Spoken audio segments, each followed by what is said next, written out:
Vamos lá, galera, dando continuidade à correção do exercício do capítulo 2, tá? A gente está aqui na questão 13. Questão 13 começa com um texto muito legal, um texto jornalístico, assim, muito legal. Para você entender, você tem que ter um conhecimento mínimo, né, sobre doutrinas econômicas capitalistas, né, sobre a lógica de intervenção, aquele estado de maior intervenção, aqueles momentos de menor intervenção, né, estatal na economia, aspectos básicos do intervencionismo, do liberalismo econômico, do neoliberalismo e um posicionamento histórico aí, tá bom? Para isso eu fiz uma tabelinha para vocês, geralzona tendo como base, né, os Estados Unidos e o Brasil ali, né, também.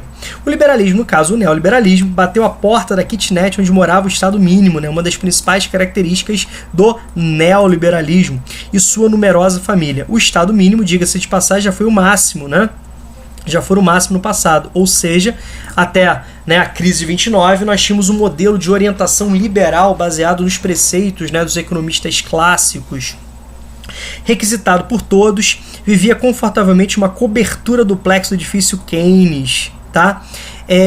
O keynesianismo, né, John Maynard Keynes e seus preceitos aí marcando época. A partir dos anos 80, no momento de crise aí, né, do modelo keynesiano-fordista, isso deu origem a um processo de abertura econômica que, né, defende um resgate do pensamento liberal adaptado à nova realidade. Então, a crise dos anos 70 foi um terreno fértil aí para germinar esse resgate do pensamento liberal que estava engavetado, né? Seu prestígio começou a declinar diante do patrimônio e privatizou suas empresas. Então você pode perceber que uma das características, né, é o processo de privatização, né, das grandes empresas do Estado, sobretudo aqueles setores estratégicos, sobre o pretexto que o Estado não entendia nada de economia. É justificativa para os neoliberais, né, um Estado grande, um Estado inchado, um Estado custoso que cobra muitos impostos e evita a maximização do lucro. E cobrava altos impostos e impedia a maximização dos lucros. Empobrecendo, né, diminuindo, o Estado se enfraquecendo, abertura econômica, privatizações, o Estado teve que se mudar para um apartamento menor e depois para outro menor ainda, ou seja, um processo, né, de Estado mínimo e ao mesmo tempo processo que você pode relacionar a pobreza, a miséria, a desigualdade, né, quando ele cita, por exemplo, o conjunto habitacional de Milton Friedman, né, um dos principais nomes da escola de Chicago, né, e a escola de Chicago se apresentando juntamente com a escola austríaca como as duas principais escolas econômicas, né, neoclássicas, tá? Milton Friedman, né, um Chicago Boy principal aí, certo? Então vamos lá, vamos brincar aqui, a partir do texto de Carlos Eduardo Novaes. Nos últimos anos, a mídia em geral e diversos partidos políticos têm anunciado o chamado neoliberalismo como um sistema econômico que necessariamente amplia as desigualdades sociais, né, como consequências desse esvaziamento do Estado, como a retirada, né, dos auxílios, né, da presença do Estado no setor social, penaliza o trabalho em sua relação com o capital, no conflito capital-trabalho, a flexibilização trabalhista, né? Na verdade, esse neoliberalismo se refere a uma retomada dos pressupostos liberais defendidos no século XVIII, tendo Adam Smith e Davi Ricardo, né, os seus principais teóricos, né? Então está fazendo um resgate aqui à escola clássica, né, de economia.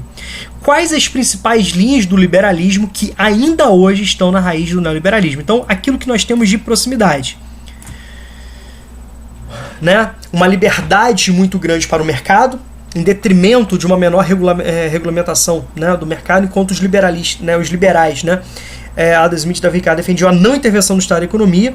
Você tem uma lógica nos anos 80 onde você tem um Estado muito forte que você precisa desinchar. Então você precisa ter um Estado que investe minimamente na economia, o mínimo possível, né, intervém o mínimo possível, tá? Então, através da abertura econômica, né, a não intervenção do Estado, a abertura econômica, né, são características importantes aí que estão nesse aspecto norteador. Então, só para ter uma ideia, Rômulo, eu posso falar, por exemplo, privatização? Então, como que os liberais, né, vão defender privatização de empresas estatais que não existiam? Então, você tem algo novo, né? Então, você defende a privatização daquilo que o Estado construiu ao longo da lógica intervencionista, certo? Flexibilizar as leis trabalhistas, né? Cara, como que lá no século XVIII não existiam nem leis trabalhistas para serem flexibilizadas, muito menos, né? Para serem modificadas. Estão entendendo isso?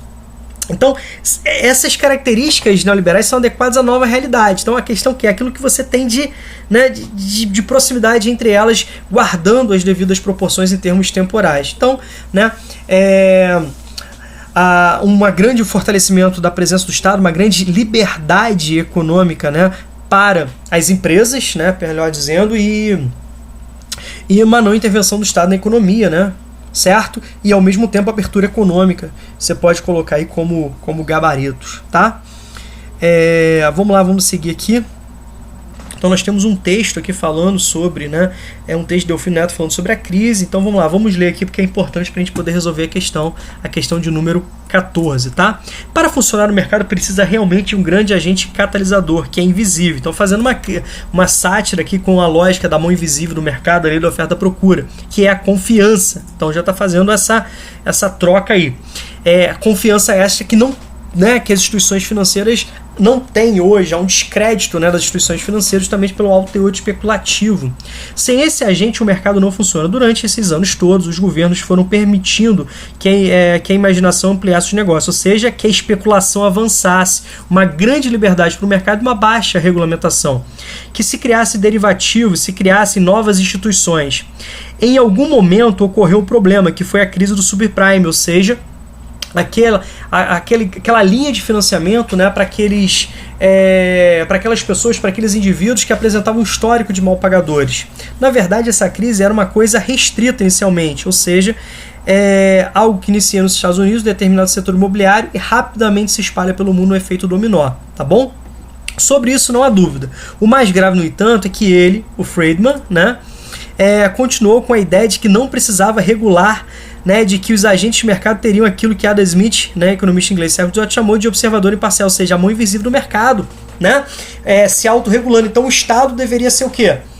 Um agente imparcial, um observador imparcial, né? Não poderia regulamentar, porque isso geraria, o Estado se autorregulamentaria, né? Ou seja, acreditaram na hipótese que os agentes não fariam sacanagem nenhuma, mas ficou visível que esse mercado, com essa imaginação e com os incentivos perversos que ele estabeleceu, como aquele sistema de bônus absurdo, construiu isso que aqui está. Então, aquela lógica, né, de você misturar, né, cartas, né, de financiamento com bons pagadores e com, né, pagadores não tão bons, enganando, né, os agentes, né, os investidores internacionais, né, a gente tem aí assim, justificando isso, assim, não, vai ter lucros excepcionais, aquela coisa toda, tá?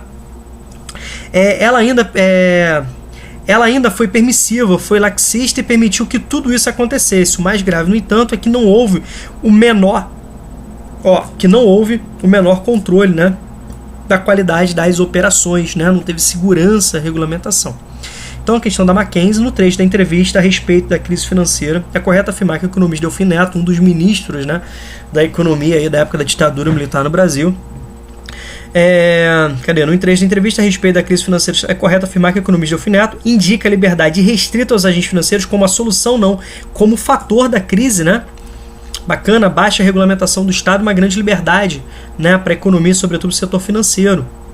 Aponta que o problema central da crise foi excesso de regulação, foi excesso de crédito e a baixa regulação.